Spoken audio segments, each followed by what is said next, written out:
മൊത്തത്തിലുള്ള നമ്മുടെ ജനസംഖ്യ നോക്കിയാൽ ഏകദേശം 800 കോടി ജനങ്ങളാണ് ആഗോളതലത്തിലുള്ളത്. അതിൽ വെള്ളം നമ്മുടെ ദൈനംദിന ആവശ്യങ്ങൾക്കുള്ള, വ്യാവസായിക ആവശ്യമല്ലാത്ത ദൈനംദിന ആവശ്യങ്ങൾക്കുള്ള വെള്ളം ഇന്ന് 300 കോടി ജനങ്ങൾക്കില്ല എന്നാണ് പറയുന്നത്. 100 കോടി ജനങ്ങൾക്ക് കുടിവെള്ളത്തിന് വലിയ ക്ഷാമമാണ്. ബ്ലൂ പ്ലാനറ്റ് എന്നാണ് ഈ എർത്തിനെ പറ്റി പറയുന്നത്. നമ്മുടെ ഭൂമിയെ ബ്ലൂ പ്ലാനറ്റ് എന്നാണ് വെച്ചാൽ പുറത്തുനിന്ന് നമ്മൾ നോക്കി ഫോട്ടോകൾ നോക്കിയാൽ അറിയാം, നീല കളറിലാണ് നമ്മുടെ ഗ്രഹം ഇരിക്കുന്നത്. ഇവിടെ 70% ഭൂമിയുടെ പ്രതലം കവർ ചെയ്തിരിക്കുന്ന വെള്ളമാണെങ്കിൽ പോലും കുടിവെള്ളം 0.3% മാത്രമേ ഉള്ളൂ. അതുകൊണ്ട് തന്നെ ഇന്ന് കുടിവെള്ളത്തിന് ഒരു വലിയൊരു സമരത്തിലേക്കാണ് ആഗോളതലത്തിൽ തന്നെ ആളുകൾ പോയിക്കൊണ്ടിരിക്കുന്നത്. കാരണം ഒരു 3ാം ലോകമഹായുദ്ധം ഉണ്ടായാൽ അത് വെള്ളത്തിൻ്റെ പേരിലായിരിക്കുമെന്നാണ് ഇപ്പോൾ പറയുന്നത്. എല്ലാവർക്കും അറിയാവുന്ന കാര്യമാണ്. കാരണം ഇന്ന് രാജ്യാന്തരങ്ങളിൽ പോലും പുഴകൾ വലിയ തർക്കവിഷയമാകുകയാണ്. ഇതിപ്പോൾ നമുക്ക് ഇന്ത്യയിൽ നോക്കിയാലും ഇവിടെയുള്ള എല്ലാ പരിസര രാജ്യങ്ങളുമായിട്ട് നമുക്ക് പുഴകളുടെ സംബന്ധിച്ച് ബംഗ്ലാദേശുമായിട്ടുണ്ട്, പാകിസ്ഥാനുമായിട്ടുണ്ട്. കാരണം പുഴകൾ എന്ന് പറഞ്ഞാൽ അതിൻ്റെ രാജ്യം അനുസരിച്ചല്ല പുഴ ഒഴുകുന്നത്. പുഴ പലപ്പോഴും പല രാജ്യങ്ങളിൽ കൂടി കയറി ഇറങ്ങിയാണ് വരുന്നതെങ്കിലും ഉത്ഭവസ്ഥാനത്തെ ചൊല്ലിയും ഒഴുകുന്ന പ്രദേശത്തെ ചൊല്ലിയും അതിൻ്റെ വെള്ളത്തിൻ്റെ ഷെയറിങ്ങിനെ ചൊല്ലിയും ഒക്കെ ഒരുപാട് തർക്കങ്ങൾ ഇപ്പോൾ രാജ്യങ്ങൾ തമ്മിലുണ്ട്. അപ്പോൾ ഒരു പക്ഷേ നാളെ ഒരു ലോകമഹായുദ്ധം ഉണ്ടായാൽ പോലും അത് വെള്ളത്തെ സംബന്ധിച്ചായിരിക്കും എന്നുള്ള കാര്യത്തിൽ വലിയ സാധ്യതകൾ നിലനിൽക്കുകയാണ്. നമുക്ക് നമ്മളുടെ ഇതിലേക്ക് കടന്നു വന്നാൽ പോലും കേരളത്തിൽ നമ്മൾ പലപ്പോഴും വെള്ളത്തെപ്പറ്റി നമ്മൾ വലിയൊരു പരിഗണന കൊടുക്കാത്തൊരു ജനതയാണ്.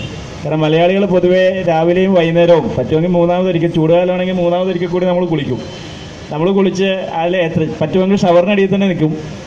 കാരണം ഷവറിൽ കൂടി എത്ര വെള്ളം പോകുന്നത് നമുക്ക് നോക്കേണ്ട കാര്യമില്ല. പല്ല് തേക്കുമ്പോൾ നമ്മൾ പൈപ്പ് തുറന്നു വെച്ച് ടാപ്പിൽ കൂടി വെള്ളം ഒഴുക്കിക്കൊണ്ട് തന്നെ നമ്മൾ പല്ല് തേക്കും. അപ്പോൾ ഇത്തരത്തിൽ കാറ് കഴുകാനും ചെടി നനയ്ക്കാനും പൊതുവായിട്ടുള്ള എല്ലാ ആവശ്യങ്ങൾക്കും നമ്മൾ പൈപ്പിലൂടെയുള്ള വെള്ളം തന്നെ ഉപയോഗിക്കുന്നത്. ഇവിടെ 79% ആളുകൾക്കും കേരളത്തിൽ വാട്ടർ അതോറിറ്റിയുടെ വെള്ളമാണ് ഉപയോഗിക്കുന്നത്. സിറ്റികളിൽ ഏകദേശം 59% ആളുകൾ ഗ്രാമങ്ങളിലും ഇന്ന് പൈപ്പ് വെള്ളത്തിനാണ് ഡിപ്പെൻഡ് ചെയ്യുന്നത്.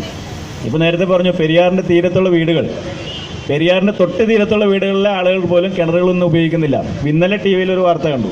അവിടെ പെരിയാറിൻ്റെ തൊട്ട് സൈഡിൽ താമസിക്കുന്ന ഒരാളെ ഒരു ഇൻ്റർവ്യൂവിൽ കാണിച്ചത് അയാൾ 2 കിലോമീറ്റർ ദൂരെ പോയി പൈപ്പിൽ നിന്നാണ് വെള്ളം എടുക്കുന്നത്. കാരണം അയാളുടെ കിണറ്റിൽ കറുത്ത കളറിലാണ് വെള്ളം. പെരിയാറിൻ്റെ സൈഡിലുള്ള വീടാണ്.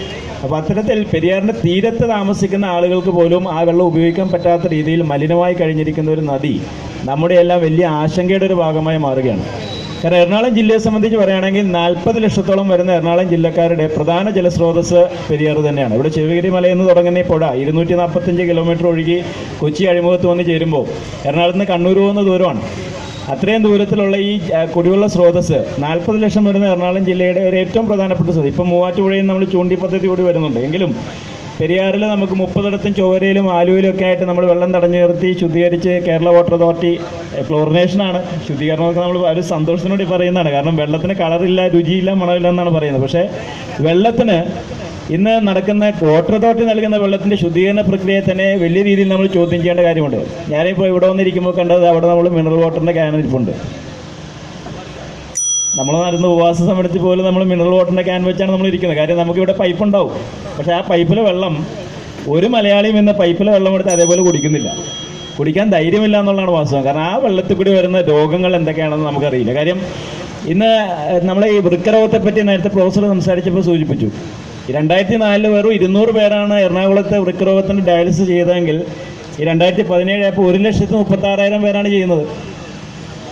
ഇവിടെ 4 ഡയാലിസിസ് സെൻ്റർ എന്നുള്ള ഇന്ന് 24 ഡയാലിസിസ് സെൻ്ററായി മാറിയിരിക്കുന്നു. ഇത് മറ്റ് ഭക്ഷ്യപദാർത്ഥങ്ങളൊന്നുമല്ല, നമ്മൾ കുടിക്കുന്ന വെള്ളം തന്നെയാണ് ഇതിൻ്റെ ഏറ്റവും അടിസ്ഥാന തലത്തിൽ ഈ രോഗത്തിന് കാരണമാകുന്നുള്ള കാര്യം യാതൊരു സംശയവുമില്ല. കാരണം ഇന്ന് പെരിയാറിലേക്ക് വരുന്ന മാലിന്യം, ഇപ്പോൾ റെഡ് കാറ്റഗറിയിൽപ്പെട്ട 80 കമ്പനികൾ പെരിയാറിൻ്റെ തീരത്തുണ്ട്. 200ഓളം കമ്പനികളുണ്ടെന്ന് പറയുന്നത്. അതിൽ 80 കമ്പനികൾ റെഡ് കാറ്റഗറി ഉള്ളതാണ്. റെഡ് കാറ്റഗറി ഉള്ള കമ്പനികൾക്ക് കുടിവെള്ള സ്രോതസ്സിൻ്റെ പരിസരത്തെ തുടങ്ങാൻ പാടില്ല എന്നാണ് നിയമം നിഷ്കർഷിക്കുന്നത്. പക്ഷേ അത് വളരെ നിർബോധമായിട്ട് അവിടെ കമ്പനികളുണ്ട്. ഈ ഉണ്ടാക്കിയ കമ്പനികൾ അവിടെ തൊഴിൽ ചെയ്യുന്ന തൊഴിലാളികളും അവിടുത്തെ ട്രേഡ് യൂണിയനുകളാണെങ്കിലും പാർട്ടികളാണെങ്കിലും ആരും ഇനി അത് അടച്ചുപൂട്ടാൻ സമ്മതിക്കില്ല. അപ്പോൾ കുടിവെള്ളം നമുക്കില്ലെങ്കിൽ പോലും കമ്പനികൾ നടക്കുമെന്നുള്ള കാര്യത്തിൽ യാതൊരു സംശയമില്ലാത്ത രീതിയിലാണ് കാര്യങ്ങൾ മുന്നോട്ട് പോകുന്നത്. അപ്പോൾ ഈ ഏകദേശം ഈ 80 കമ്പനികളിൽ നിന്ന് ഇരുമ്പ് മാത്രം 30,000 കിലോ ആണ് എല്ലാ വർഷവും പെരിയാറിലേക്ക് വന്ന് വീഴുന്നത്. 1600 കിലോളം മെർക്കുറി വരുന്നുണ്ടെന്ന് പറയുന്നുണ്ട്. ഈ മെർക്കുറി എന്ന് പറയുന്നത് നമുക്കറിയാം മത്സ്യങ്ങൾ, ഈ പുഴയിലെ മത്സ്യങ്ങളിൽ കൂടി നമ്മളിലേക്ക് തിരിച്ചെത്തുകയാണ്.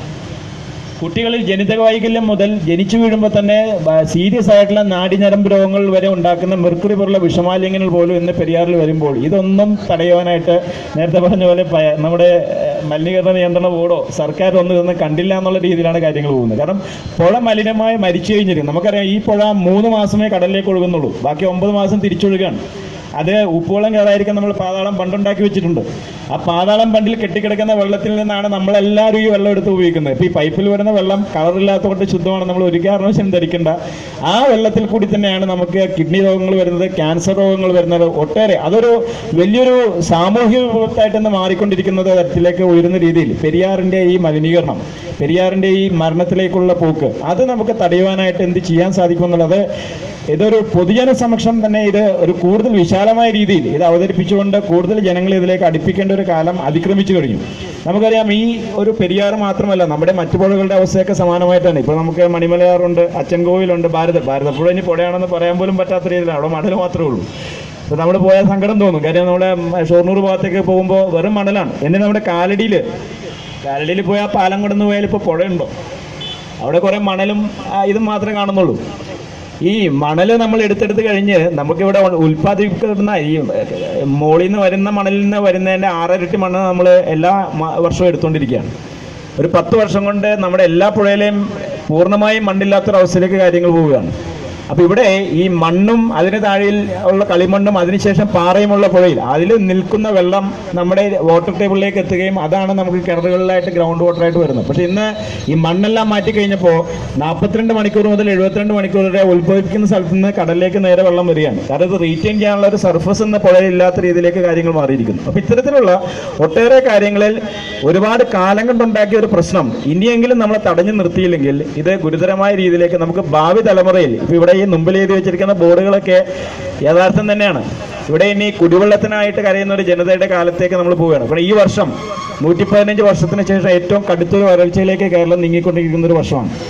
ഇവിടെ ഇപ്പോൾ 69% നമ്മുടെ വടക്ക് കിഴക്കൻ മൺസൂണും തെക്ക് പടിഞ്ഞാറ് മൺസൂണും 36% കുറവാണ് നമുക്ക് ലഭിച്ചിരിക്കുന്നത്. അപ്പോൾ അത്തരത്തിൽ വളരെ ഭീകരമായ രീതിയിലേക്ക് ഒരു വരൾച്ച, കുടിവെള്ളത്തിന് വേണ്ടി ഇനി നമ്മൾ കുളിക്കുന്നതിനും കുടിക്കുന്നതിനും ഉപയോഗിക്കുന്ന വെള്ളത്തിനൊക്കെ കണക്ക് വെച്ച് നമ്മൾ കൊടുക്കുന്ന ഒരു കാലഘട്ടത്തിലേക്ക് നമ്മൾ പോകുമ്പോൾ ഇത് ഇന്ന് തമിഴ്നാട്ടിലേക്ക് ഇത് യാഥാർത്ഥ്യമായി കഴിഞ്ഞു. ഞാൻ കുറച്ച് വർഷം മുമ്പ് തമിഴ്നാട്ടിലൊരു കോൺഫറൻസിന് വേണ്ടി പോയതാണ്. വളരെ നല്ല ഹോട്ടലാണ്. അവിടെ ചെന്ന് ബാത്റൂമിൽ തുറന്നു കഴിഞ്ഞപ്പോൾ ചുവന്ന കളറിലാണ് വെള്ളം. അപ്പോൾ അത് ഞാൻ പറഞ്ഞ ഹോട്ടലുകാരോട് ചോദിച്ചത് എന്താണ് ഈ വെള്ളം എങ്ങനെ കിടക്കുന്നത്? അപ്പോൾ ഇതിവിടെ സാധാരണമാണ്, ആ വെള്ളമാണ് അവിടെ ഉപയോഗിക്കുന്നത്. അവസാനം കുളിക്കാൻ വേണ്ടി 5 ലിറ്ററിൻ്റെ ഒരു മിനറൽ വാട്ടറിൻ്റെ കുപ്പി വാങ്ങിച്ചിട്ടാണ് അത്യാവശ്യം ഒന്ന് ദേഹത്ത് വെള്ളം നനച്ച് നമ്മൾ പുറത്തോട്ടിറങ്ങിയത്. അത്തരമൊരു അവസ്ഥയിലേക്ക് കേരളം പോകുന്നു എന്നുള്ളത് ഇനിയും തിരിച്ചറിയാതെ നമ്മൾ മാറി നിന്നാൽ ഇത് ഇത്തരത്തിലുള്ള സമരപരിപാടികളാണെങ്കിലും ഉപവാസങ്ങളാണെങ്കിലും നിങ്ങൾ ചെയ്യുന്ന ഈ ഒരു പ്രവർത്തനത്തിന് എല്ലാവിധ ഐക്യദാർഢ്യവും പ്രഖ്യാപിക്കും. നമുക്ക് ഒരു ബോധ്യം പൊതുജന സമക്ഷം മുഖ്യധാര രാഷ്ട്രീയ പ്രസ്ഥാനങ്ങളെയൊക്കെ നമ്മൾ അടച്ചാക്ഷേപിക്കുമ്പോൾ തന്നെ ഏറ്റവും നല്ല രീതിയിൽ ഇത് ജനങ്ങളിലേക്ക് എത്തിക്കുവാനായിട്ട് അവർക്കും സാധിക്കും. അവരെ കൂടി ഇതിൽ ആ ഒരു ബോധ്യം ഉണ്ടാക്കാൻ വേണ്ടിയിട്ട് ഇത്തരം സമരങ്ങൾ സാധിക്കട്ടെ എന്ന് കൂടി ആശംസിച്ചുകൊണ്ട് ഞാൻ പ്രതിനിധാനം ചെയ്യുന്ന വേൾഡ് മലയാളി കൗൺസിലിന് വേണ്ടിയിട്ടും എൻ്റെ മറ്റ് സംഘടനകൾക്ക് വേണ്ടിയെല്ലാം ഈ ഒരു സമരത്തോട് ഐക്യദാർഢ്യം പ്രഖ്യാപിച്ചുകൊണ്ട് ഇന്ന് ഉപവാസം അനുഷ്ഠിക്കുന്ന നിങ്ങൾക്ക് എല്ലാവർക്കും അഭിവാദ്യങ്ങൾ നേർന്നുകൊണ്ട് വാക്കുകൾ ഉപസംഹരിക്കുന്നു. നന്ദി, നമസ്കാരം.